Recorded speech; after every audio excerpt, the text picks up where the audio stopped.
We are farmers. Bum ba dum bum bum bum bum. They don't sponsor me. I'm just kidding.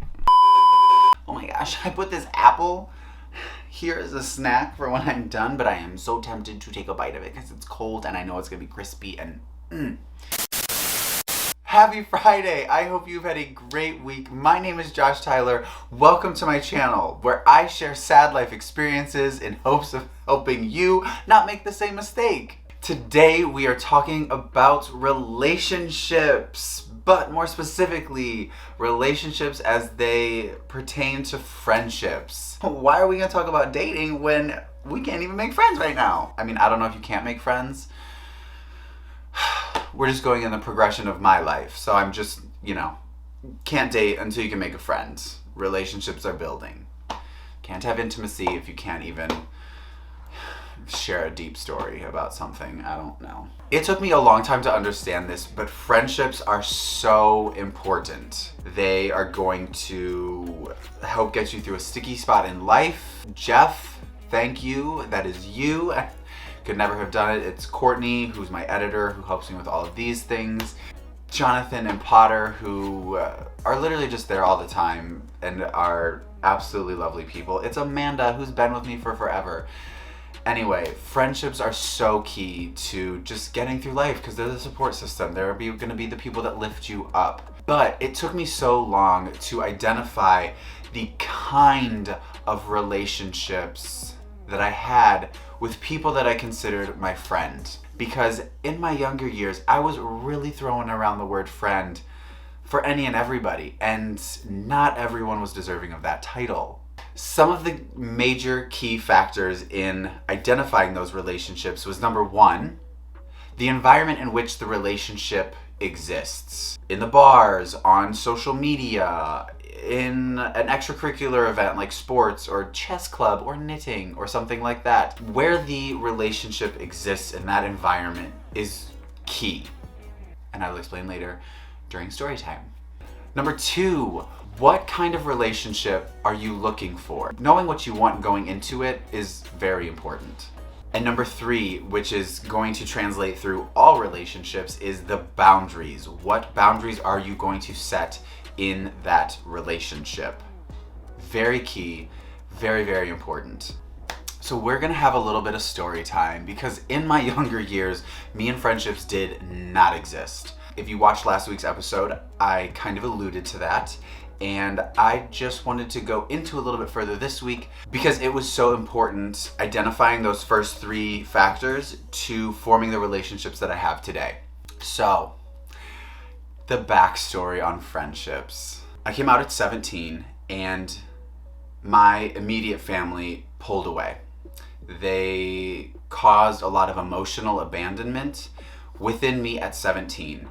Which didn't really set me up for much success going forward into life with relationships and caused me to go out into the world as a young wee gay looking for love and acceptance from anyone in the world that would give it. As a young gay, you go to the bars because that's where all the gay people are and you want to be in that sense of familiarity and home and with people who are like-minded because then you feel accepted. Now, this goes to my first point around the environment that the relationships are formed in. Because back then, I was going out probably 5 days a week. Consistently seeing the same people, going out with the same people, pre-gaming, after partying at the people's houses with the same people. And I'd really thought that I had found my tribe. But little did I know, my life was about to get a little bit harder again. When I came up on those hard times, all of those people who I thought I had formed these friendships with were gone. All that they were really interested in doing was going to bars and getting drunk and hanging out. Therefore leaving me abandoned once again and feeling alone, which was perpetuating the cycle that I had already been set up with by my parents, family, whatever, the lot. And that caused me to realize that I did not have any deep connections with any of those people. But it goes to my second point of what did I want out of the relationships? And what I found that I wanted was deep, intimate relationships with people. I wanted connection, and connection requires there to be a level of vulnerability. And if I'm gonna be honest with you, you are not going to find that continually getting drunk with people. Those people aren't really there. You're not really showing up.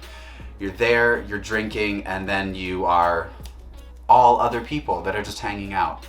So all of those events finally led me to number 3, which was boundaries. And I realized that in order to get what I wanted, I needed to create boundaries. The first boundary being that bars were not where I was going to get the second thing, well-meaning, vulnerable, deep, intimate relationships. So the boundary was that I had to leave the bars. I had to pull out of that scene and really spend time with myself. Sit down and really think, okay, what do you want from these people? What is it when you're meeting someone that you are looking for? And I came to find that I was looking for vulnerability and depth and intimacy and the pain and the hurt and the learning and the stories and the perspectives that people have. I wanted that deep, enriching relationship with people. And I was looking for it in gay bars where that really wasn't the goal, I guess, that everyone was looking for. Now that I'm not saying any of this to say that you can't go into those spaces with your close friends, but at a young age, I was not going to find what I was looking for there. I had to find it elsewhere and then bring it around. But I digress. So the takeaway is this. If you don't really feel like you're being fulfilled in your relationships, uplifted, and being able to be your authentic self without humiliation and negative repercussions, then it might be time for you to take a step back and really assess the environment that the relationship exists in, the takeaway that you're wanting out of the relationship, and also to give into the relationship, because you can't just be a taker. And 3, the boundaries that you want to set in that relationship. Because at the end of the day, if you're not being fulfilled with the relationship, you're just wasting time.